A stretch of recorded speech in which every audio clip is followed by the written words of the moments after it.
আসসালামু আলাইকুম ওরহমতুল্লাহি ওয়াবারাকাতুহু।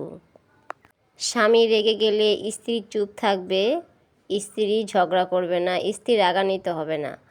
আর স্ত্রী রেগে গেলে স্বামী তখন চুপ থাকবে, স্বামী ঝগড়া করবে না, কোনো কথা বলবে না, তাহলেই ঝগড়া থেমে যাবে।